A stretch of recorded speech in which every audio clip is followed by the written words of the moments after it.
Assalamualaikum warahmatullahi wabarakatuh.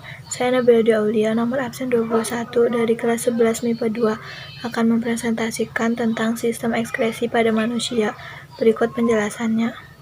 Sistem ekskresi adalah proses pengeluaran zat-zat sisa metabolisme yang sudah tidak digunakan lagi oleh tubuh.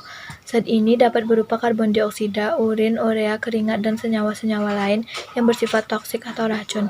Jika tidak dibuang, segala zat tersebut akan menumpuk di dalam tubuh dan berpotensi menyebabkan gangguan kesehatan. Bicara tentang sistem ekskresi, organ-organ apa saja yang sebenarnya berperan dalam proses ini? Simak video berikut ini.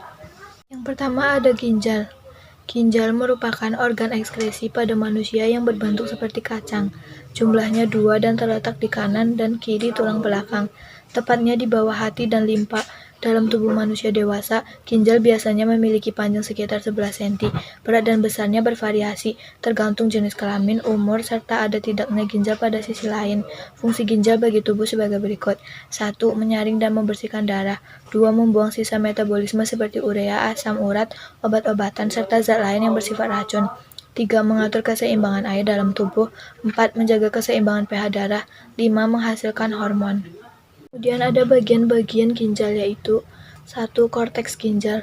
Korteks ginjal atau korteks renalis adalah bagian ginjal paling luar, yaitu lapisan jaringan yang ditutupi oleh fasia ginjal, jaringan ikat, dan kapsul ginjal. Fungsi bagian ginjal ini menyediakan ruang untuk arteriol dan venula dari arteri dan vena ginjal, serta kapiler glomerulus untuk menghasilkan nefron ginjal. Pada korteks ginjal ada juga bagian yang disebut nefron. Nefron adalah bagian terpenting dari setiap ginjal. Fungsi bagian ginjal ini berguna untuk mengambil darah, memetabolisme nutrisi, dan membantu mengeluarkan produk limbah dari darah yang disaring. Saluran nefron terdiri atas 3 bagian yaitu 1. Tubulus contortus proximal terletak dekat bada Malpighi. 2. Tubulus contractus distal terletak jauh dari bada Malpighi. 3. Tubulus collectivus berfungsi mengumpulkan hasil ekskresi.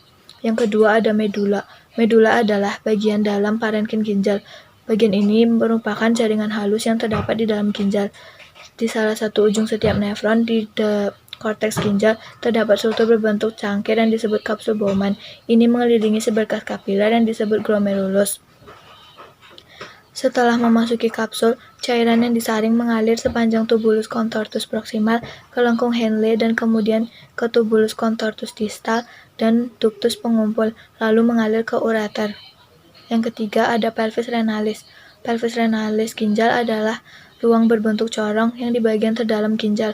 Fungsi bagian ginjal ini sebagai jalur untuk cairan menuju ke kantung kemih.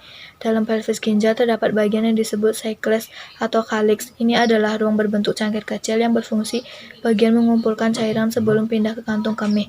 Ini juga tempat di mana cairan dan limbah ekstra menjadi urin. Pembentukan urin di ginjal melalui 3 tahap yaitu 1. Filtrasi. Proses penyaringan sel-sel darah.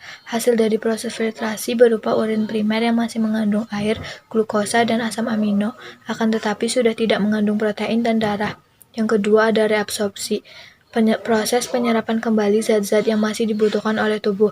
Hasil dari proses reabsorpsi adalah urin sekunder. Yang ketiga ada augmentasi. Proses pengumpulan cairan dari proses sebelumnya. Hasil dari proses augmentasi adalah urin yang sesungguhnya. Kemudian ada urutan pengeluaran urin yaitu ginjal, ureter, kantung kemih, uretra, kemudian keluar dari tubuh. Bagian yang kedua yaitu ada kulit. Kulit merupakan organ yang memiliki struktur kompleks dengan berbagai fungsi penting bagi tubuh. Fungsi kulit sebagai berikut. 1. Mengatur suhu tubuh. 2. Tempat penyimpanan lemak. 3. Menerima rangsang dari luar. 4. Tempat mengeluarkan keringat.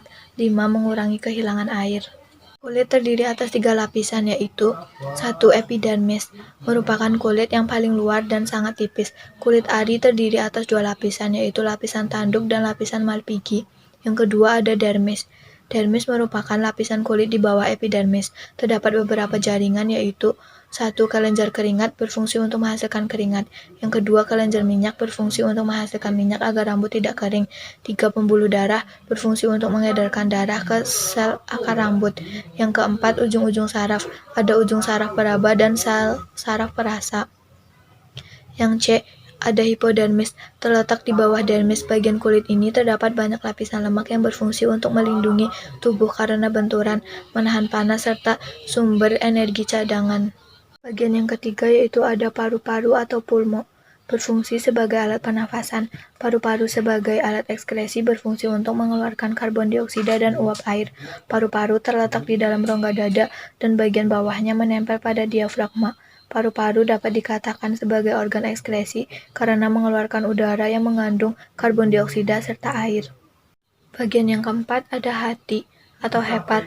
Hati merupakan kelenjar terbesar pada manusia. Hati juga memiliki sel-sel darah merah yang akan pecah menjadi hemin dan globin. Hemin akan dirubah menjadi zat warna empedu yaitu bilirubin dan biliverdin.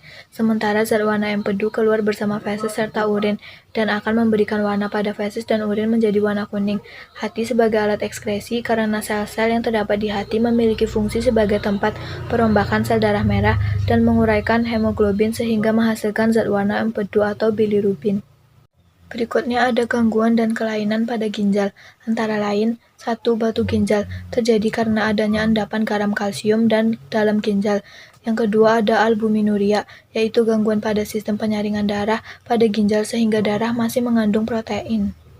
Berikutnya ada gangguan dan kelainan pada kulit, antara lain 1. Panu atau kurap, merupakan gangguan kulit yang disebabkan oleh jamur. Yang kedua ada eksim, merupakan penyakit kulit yang menyebabkan kulit menjadi kering, kemerahan, gatal-gatal, dan bersisik. Berikutnya ada gangguan dan kelainan pada paru-paru, antara lain 1. Bronkitis, disebabkan radang selaput lendir dari trakea dan saluran bronkial. Yang kedua ada pleuritis, disebabkan peradangan selaput pembungkus paru-paru atau pleura. Berikutnya ada gangguan dan kelainan pada hati, antara lain 1. Hepatitis, merupakan peradangan sel-sel hati yang disebabkan oleh virus hepatitis.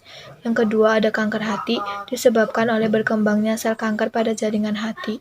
Sekian materi yang dapat saya sampaikan. Mohon maaf apabila ada kesalahan atau kekurangan kata. Wassalamualaikum warahmatullahi wabarakatuh.